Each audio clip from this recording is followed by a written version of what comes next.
Whenever you mention that boxing gym and you say Miami Beach, the first place they refer to is here, South Beach Boxing.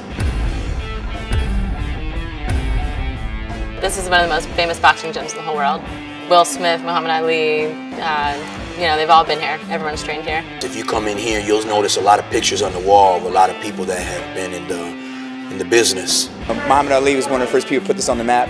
Sugar Ray Leonard, I believe, trained here too on the beach. Lennox Lewis, Mike Tyson, Bernard Hopkins. They're gonna get you tomorrow, but they don't care at all.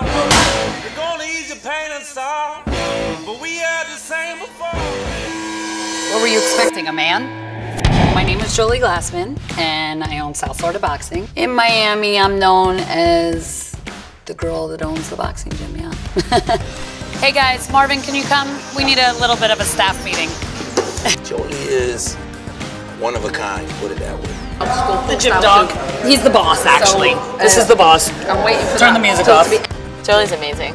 She's inspiration, she's energetic, always on the ball. She never loses her ambition, her drive, her sales, the image, the brand. She lives it. I definitely think I'm well liked, and I think it's because I don't judge ever. You could tell me you just had sex with like a cow and 3 people, and I would just, don't get me wrong, I'm gonna say, if you ask me, so what do you think about that? I'll be like, well, that's a little strange, but I don't really judge people, and I like them all and listen to everybody equally.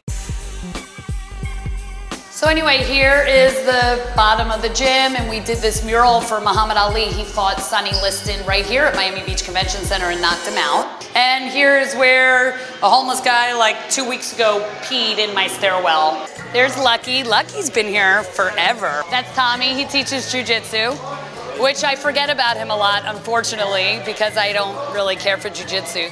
Boxing is my favorite sport in the world. I know everything about boxing, and I'm obsessed with boxing. For sure, I'm a rarity in the boxing world because there's not many women in boxing. It's a strictly like male-dominated, you know, environment. You know, it's a lot of testosterone, a lot of sweat, you know, a lot of ego. In the beginning, to get guys to know I can train them was a little difficult. Now I have big, huge athletes that come in and they're like, is Jolie there?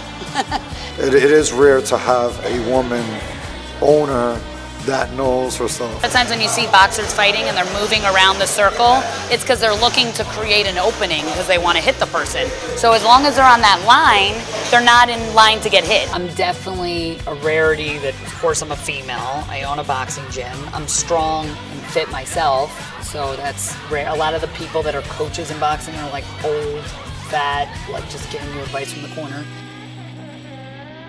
So what's going on right now, actually we seem pretty calm, but we have no credit card machine, no phone, no cable, no internet, everything's down. Running a business in Miami is not the greatest. Sometimes I want to go, here's the keys, it's all yours. I have a staff member, you're gonna interview him.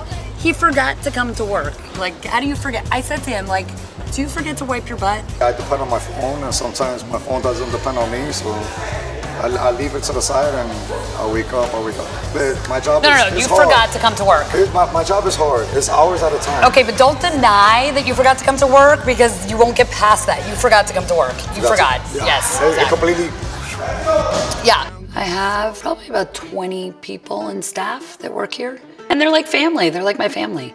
So like when you say fire someone, or I tell them it's not personal. I can fire any of them tomorrow, no matter how much I like them. I can't have someone here that is not producing. They could be fired tomorrow because it's not personal, it's business, and I like them. I just think it's like bull crap that I work more than 40 hours a week, and you ask me what I do during the day. It's like, what am I, you think I'm on the beach? You think I'm like getting my nails done? No, but you're getting 0 results. I come from a teaching background. I was a school teacher for 8 years here in Dade County, and I always favored the problem kids. Like when I was a school teacher, I probably could have gotten fired for it, but I would say, okay, you guys want to fight? I'm going to let you fight. I'm going to move the chairs, and it's just going to be you two in the middle, no one jump in. And it was amazing to see how none of my kids would ever fight because they knew it was going to be one-on-one. So where I taught, this is Edison High. Anyone that lives down in this area, if you say Edison, they're all like, ooh, gross. I've seen fights where kids have like beat the hell out of each other, and I would bring them on a van to the gym. That's when I started to realize the impact that boxing has. I would see instantaneous, amazing results from taking them boxing. So today I'm going to meet with a teen and her mother. I know that the teen used to be bullied and now she's bullying. She was kicked out of school, fighting. The principal was calling the house. The counselor was getting involved. I know she was having sex with boys for $10. And she's just like really lying, not getting along with her mother, fighting like crazy, coming home, talking back. I mean, just being really bad. It's gonna be interesting to see what we can create with these two. Here we go. My intention here, and I want your mom, Shawanda, to know as well, I know you hear me, is number one, like, obviously I want to create a breakthrough. Because in order to have breakthroughs, you need breakdowns. Like, breakthroughs do not happen without breakdowns. You're bullying other kids now. Is that what's happening now? No. Yes, it is. Yes, it is. My mom know I have like an attitude, like I get mad real fast. Like I get mad and I just be like, why you talking about me or whatever like that. So they'll think like, oh, I'm a bully and this is that, I'm bullying them. If you don't talk about me, I'm not gonna say nothing.